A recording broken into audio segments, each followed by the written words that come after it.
Hello বন্ধুরা, good morning. অনেকদিন পরে আবার ফিরে এলাম আমাদের এই খাদি ব্লগ চ্যানেলে। তোমাদের সবাইকে স্বাগত।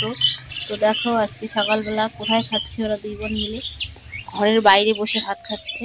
সকালবেলা আমি রান্না করেছি কবির ঘন্ট আর হচ্ছে তোমার বেগুন ভাজা। তোমরা তো জানো এখন শীতের দিন, এখন প্রত্যেক দিন বেগুন থাকবে, কবি থাকবে, শাক, অনেক রকমের শাক। তো আজকে আমি কবির ঘন্ট আর বেগুন ভাজা রান্না করেছি। তো ওরা দুই বোন এখানে খাচ্ছে। এখানে বসেছি আমি রোদের মধ্যে, তা ওরাও এখানে ভাত নিয়ে এসে গেল। তো ওরা বসা ওরা ভাত নিয়ে আসা মাত্র রোদ্দুর এখানকার চলে গেলো। দেখো ছায়া পড়ে গেছে। আর এখন শীতের দিন, মানে একটু রোদ্রে বসতে ভালো লাগে। আমার সাথে সাথে আমার মেয়ে দুটো বসে গেছে। হাই করে দাও তো। কেমন আছো? তুমি তো ভালো আছো, ওদেরকে বলো বলো তোমরা কেমন আছো। আর দেখো আমি এখনো খাইনি, তোমাদের দাদা ভাই খেয়ে কাজে চলে গেছে, আর মেয়ে দুটো তো খাচ্ছে, আমি পরে খাবো। তো আজকের মতো এখানে টাটা।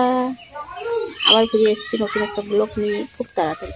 আর এতদিন ভিডিও দেইনি, 3-4 দিন হবে।